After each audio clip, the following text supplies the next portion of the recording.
મહત્વપૂર્ણ સમાચારોથી શરૂઆત કરીએ તો સુરેન્દ્રનગરમાં લોકમેળાને લઈને તૈયારીઓ પૂર્ણ કરી દેવામાં આવી છે. તો કમિટી સ્ટ્રક્ચર અંગે અવલોકન કરી ફાઇનલ રિપોર્ટ આપશે. તો લોકમેળાને લઈને અપડેટ સામે આવી છે. સરકારની નવી એસઓપીના પાલનને લઈને મેળામાં રાઇડ ઘટાડવામાં આવી છે. તો કમિટી તમામ ચકાસણી કરી રિપોર્ટ સોંપશે. સુરેન્દ્રનગરમાં લોકમેળાને લઈને તૈયારીઓ પૂર્ણ કરી લેવામાં આવી છે.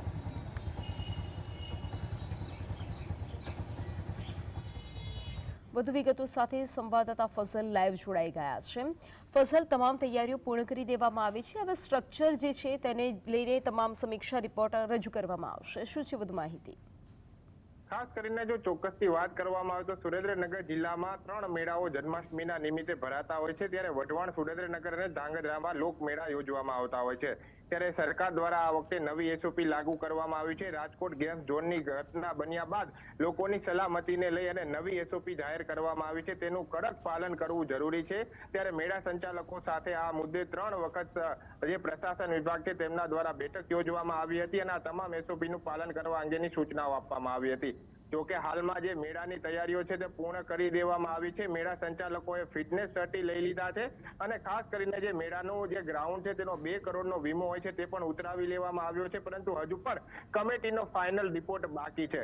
જોકે નવી એસઓપીમાં જે જાહેર કરવામાં આવી છે જેમાં આજે આ સંચાલકો છે તે પહેલા નારાજ હતા, ત્યારબાદ પ્રશાસન વિભાગ અને નગરપાલિકાના વહીવટી તંત્ર દ્વારા તેમને સમજાવવામાં આવ્યા બાદ આ મેળા સંચાલકો મેળો યોજવા તૈયાર થયા છે. ત્યારે સુરેન્દ્રનગરનું મેળાનું ગ્રાઉન્ડ છે ત્યાં આ મેળો કાલે ખુલ્લો મૂકવામાં આવશે. ધાંગધ્રા અને વઢવાણમાં પણ કાલે મેળો ખુલ્લો મૂકવામાં આવશે. પરંતુ હજી કમિટીનો ફાઇનલ રિપોર્ટ બાકી છે. સુરેન્દ્રનગરના પ્રાંત અધિકારી, ધારાસભ્ય સહિતના જે નેતાઓ છે તે આ સમગ્ર મેળાનું અવલોકન કરશે અને ખાસ કરીને જે મેળાનું સ્ટ્રક્ચર છે તેનું પણ અવલોકન કરવામાં આવશે. ત્યારબાદ ફાઇનલ રિપોર્ટ આપવામાં આવશે. જોકે નવી એસઓપી પ્રમાણે આ મેળા સંચાલકોએ મેળાની રાઇડો ગોઠવી હોવાના કારણે દર વખતે આ સુરેન્દ્રનગરનો મેળો છે તેમાં 24 રાઇડો હોય છે, પરંતુ આ વખતે 10 રાઇડોમાં ઘટાડો થયો છે.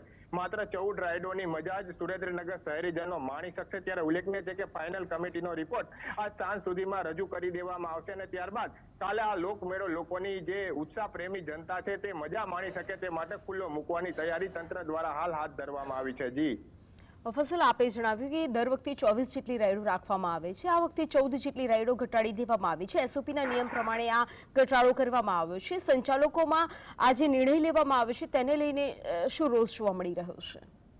ખાસ કરીને સુરેન્દ્રનગરનું જે મેળાનું મેદાનનું ગ્રાઉન્ડ છે તે 36 લાખ રૂપિયામાં પાલિકાએ ભાડે આપ્યું છે. વઢવાણનું 55 લાખમાં અને ધાંગધ્રાનું 1 કરોડ રૂપિયામાં ભાડે આપ્યું છે. ત્યારે બીજી તરફ દર વખતે જેટલું ભાડું તો રાખવામાં આવ્યું છે, પરંતુ નવી એસઓપી લગાવી દેવામાં આવી હોવાના કારણે મેળા સંચાલકોને લોસ જાય તેવી પરિસ્થિતિ છે. પરંતુ હાલમાં જો તબક્કાવાર વાત કરવામાં આવે તો દર વખતે 24 જેટલી રાઇડો મેળાના મેદાનમાં ગોઠવવામાં આવતી હોય છે, પરંતુ હાલ નવી એસઓપી પ્રમાણે 14 રાઇડો ગોઠવવામાં આવી છે.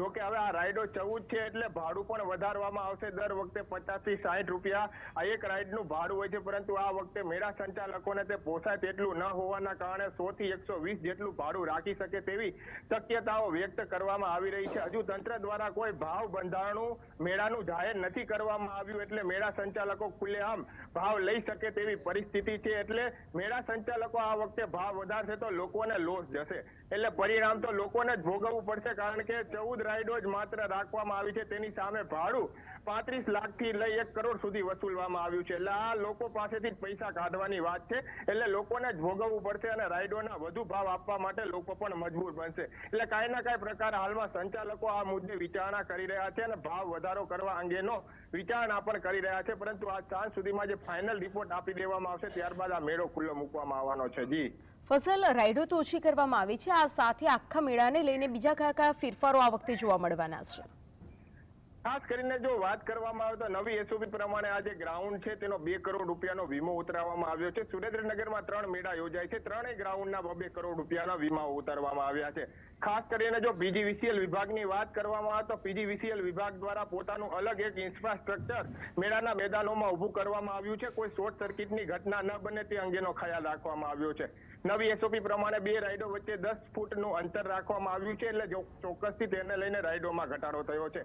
બીજી તરફ જો વાત કરવામાં આવે તો સુરેન્દ્રનગર જિલ્લા પોલીસ વિભાગ દ્વારા અલગ અલગ બેરિકેડ લગાવી દેવામાં આવ્યા છે. અમુક સીમિત લોકોને જ અંદર પ્રવેશ આપવા દેવામાં આવશે. ખોટી ભીડ મેળામાં ન થાય અને કોઈ દુર્ઘટના ન સર્જાય તે પ્રકારનો ખ્યાલ પણ રાખવાનો છે. એટલે અલગ અલગ નવી એસઓપી પ્રમાણે પાલન કરવું જરૂરી છે, જેને લઈને મેળા સંચાલકો પહેલા નારાજ હતા, પરંતુ હાલ તેમને આ મેળો યોજવા તૈયાર થઈ ગયા છે અને સમગ્ર સ્ટ્રક્ચર ઊભું કરી નાખવામાં આવ્યું છે. ફિટનેસ સર્ટી અને સોઇલ સર્ટી પણ મેળવી લેવામાં આવ્યા છે. હવે ફાઇનલ રિપોર્ટ બાકી છે, તે પણ આ સાંજ સુધીમાં આવી જવાનો છે. એટલે ઉલ્લેખનીય છે કે રાઇડો ઘટી છે. અલગ અલગ જે મેળાનું મેદાન છે તે પગતાથી લોકો ફરી શકે તે પ્રકારની નવી એસઓપીમાં રચના કરવામાં આવી છે. તે પ્રકારે આ મેળાની રાઇડો પણ ગોઠવી લેવામાં આવી છે. જી ફસલ છુડાઈ સમગ્ર માહિતી આપવા બદલ આપનો આભાર.